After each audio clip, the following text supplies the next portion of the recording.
My name is Ava, and I was Grandma Lorraine's favorite. Or so I thought.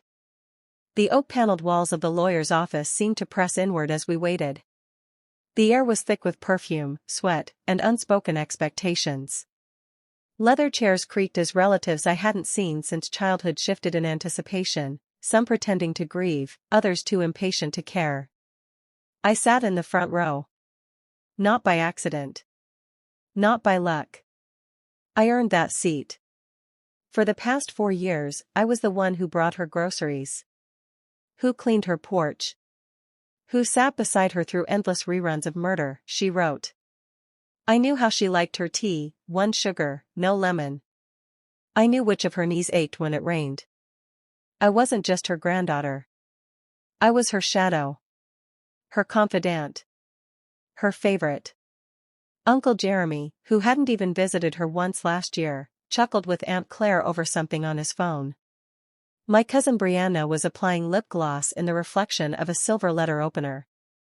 My blood boiled. They were just here for the money. But I wasn't worried. Grandma told me I'd be taken care of. She hinted at it with every birthday hug, every knitted scarf, every goodbye that lingered too long. The lawyer, a thin man with weary eyes and a voice like sandpaper, stepped into the room and cleared his throat. Thank you all for coming. I'll now begin reading the last will and testament of Lorraine Matilda Bennett. Silence fell. He read through formalities first. The date. The notarization. Legal language that meant nothing, until he reached the words we were waiting for. To my beloved. Everyone leaned forward.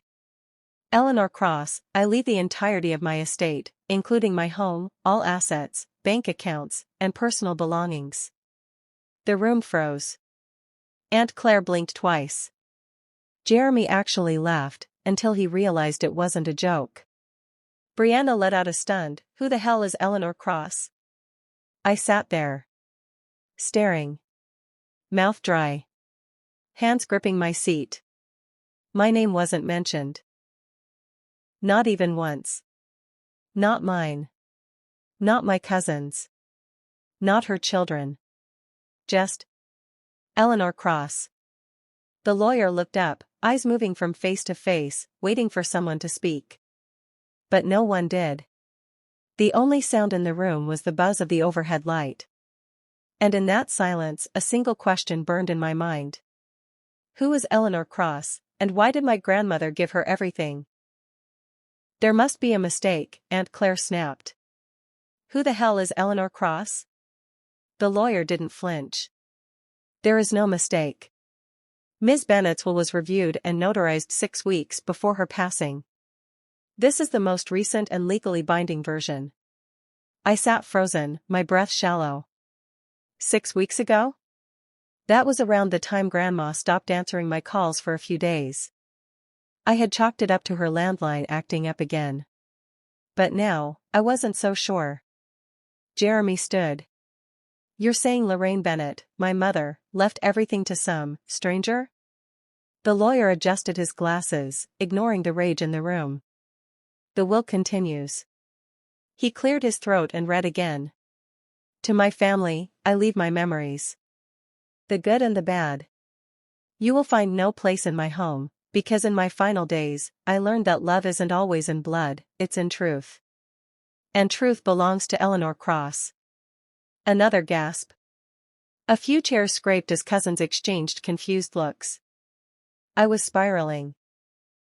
Grandma had never once mentioned anyone named Eleanor. Not in stories. Not in passing.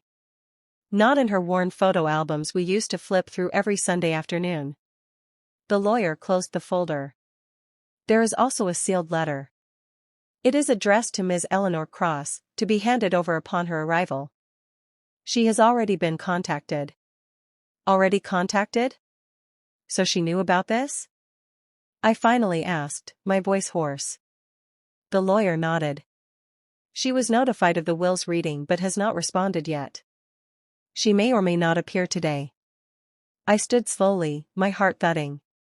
And what if we contest it? You can try, he said calmly, but Ms. Bennett's will was clear. witnessed by 2 attorneys, and recorded. Unless you can prove coercion, the estate will be transferred as instructed. The meeting dissolved into outrage. Everyone was shouting. Aunt Claire cried. Jeremy swore he'd call his own lawyer. But I walked out. I needed air. I needed answers. Because I didn't care about the money. Not really. I cared about why. Why did Grandma leave everything to someone who wasn't us? Who wasn't me? And why did she write those words? Love isn't always in blood, it's in truth. I pulled out my phone, opened Google, and typed. Eleanor Cross, Lorraine Bennett, connection? Nothing useful. I tried Eleanor Cross obituary, Eleanor Cross local records, Eleanor Cross family tree. And then, one hit. From 30 years ago. A birth announcement. A baby girl named Eleanor. Born in 1995. Mother, Emily Cross. Father, unknown. Location, West Briar Maternity Home. My hands trembled. West Briar, the same town where Grandma had lived before moving in with us. The same town she never talked about. Could Eleanor be family? And if she was, why did Grandma hide her? I couldn't sleep that night. I kept replaying the lawyer's voice in my head, that single name echoing like a haunting riddle, Eleanor Cross. My grandma, my sweet, stubborn, no-nonsense Grandma Lorraine, had left her entire life to a woman none of us had ever met. And yet, something about that birth announcement from West Briar stirred a memory. Grandma once told me she lived in West Briar for a short and painful time. I never pried. I thought maybe it was after her husband died, or before she met my grandfather. But now, it felt like a buried landmine, one I had just stepped on. I had to go back to the house. The house that, technically, no longer belonged to me. But I still had the spare key. At dawn, I parked a few houses down and walked up to Grandma's porch. The flower pots I helped her plant last spring were still there, dry and drooping. I swallowed the lump in my throat and stepped inside. Everything looked untouched. Still. Lonely. The smell of cinnamon and peppermint oil lingered faintly in the air. I didn't know what I was looking for until I found it. The attic door. I hadn't been up there in years, mostly because Grandma said it was full of old junk and older regrets. But something told me whatever I needed was buried in the dust above. I tugged the cord. The ladder creaked open. The attic was dim, lit only by a small dusty window. Cobwebs clung to the corners like whispered warnings. Old trunks, hatboxes, and stacks of yellowing newspapers crowded the space. I opened one trunk. Doilies. Knitting yarn. A faded wedding dress. Another trunk held photo albums. I opened one.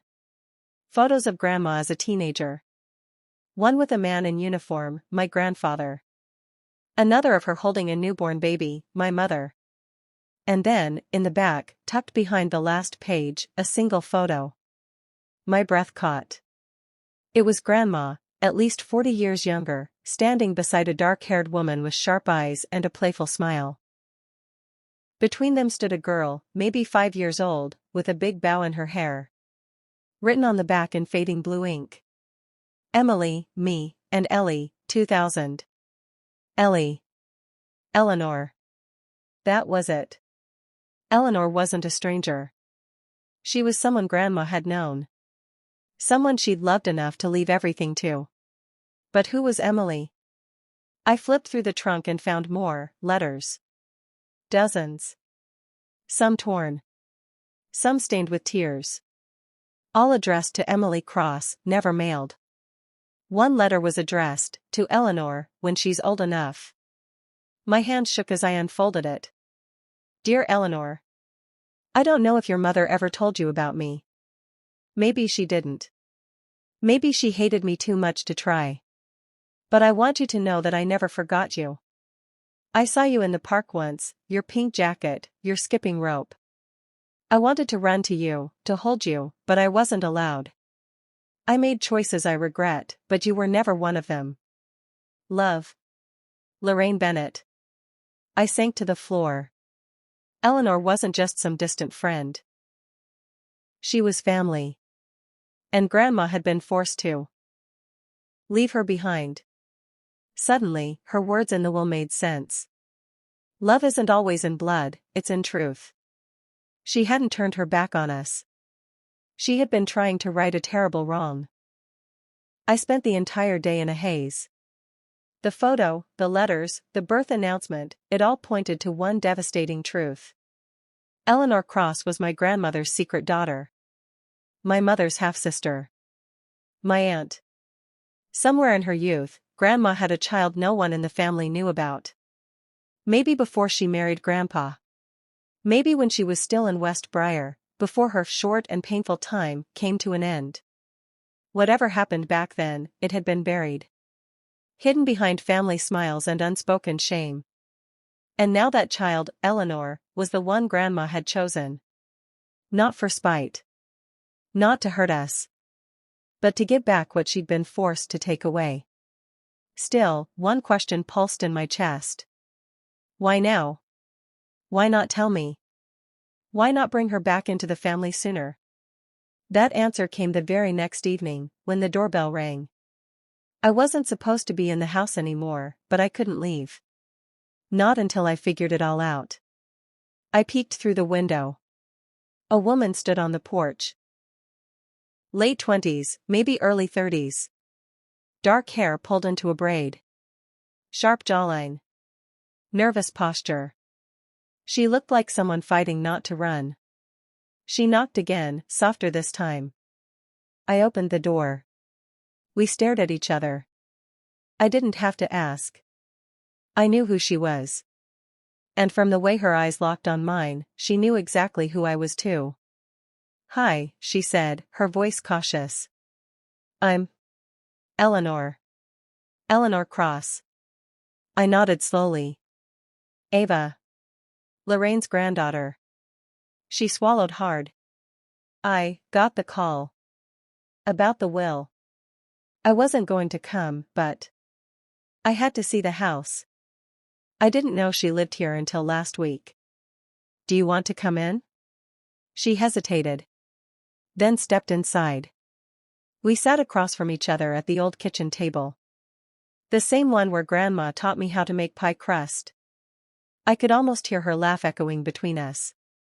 I never met her, Eleanor whispered, fingers tracing the edge of the wood. My mom, Emily, never talked about her. Just said she was gone. That she gave me up. I slid the letter across the table. The one Grandma wrote for her. Eleanor read it. Then she cried.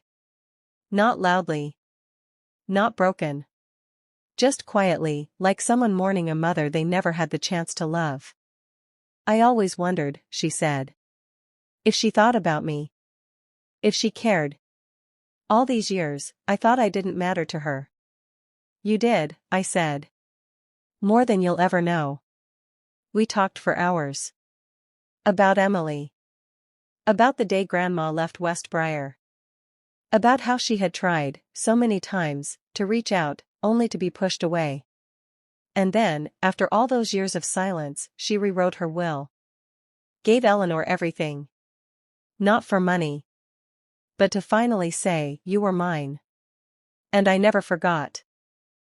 The house felt different with Eleanor in it. Not colder. Not tense. Just quieter. Like it was holding its breath, waiting for two broken halves to make peace. We spent that week going through everything together, Grandma's clothes, her diaries, her photo albums, her strange little notes tucked into cookbooks and drawers. She left stories in all of it. Like a breadcrumb trail for us to follow. I found a letter addressed to me, hidden in her Bible. It simply said, Ava. You were always curious. Always kind. I knew if anyone would understand, it'd be you. I never got to raise Eleanor. But I got to raise you. And maybe, just maybe, you'll help her feel what I never could give her. Love always. Grandma. That letter broke me. Not out of sadness, out of love. She hadn't replaced me. She'd trusted me to help finish what she'd started. Eleanor didn't take the inheritance right away. She said she didn't want the house unless I came with it. So we kept it. Together. She moved in upstairs. I stayed downstairs. Two strangers, tied by blood and by the choices of a woman who loved us both in different, imperfect ways. The rest of the family? They were furious, of course. Aunt Claire threatened court. Jeremy sent cold emails. But the will held strong. Eventually, the noise faded. We didn't need their approval. One afternoon, a month later, I found Eleanor in the garden, planting fresh rosemary beside Grandma's worn angel statue. She looked up and smiled, not shy, not uncertain. Warm. Real. She gave me roots, she said quietly. And she gave you wings. I knelt beside her. She gave us both something else, too. What's that? I looked around the garden. The porch. The old kitchen window catching the light just so. She gave us each other.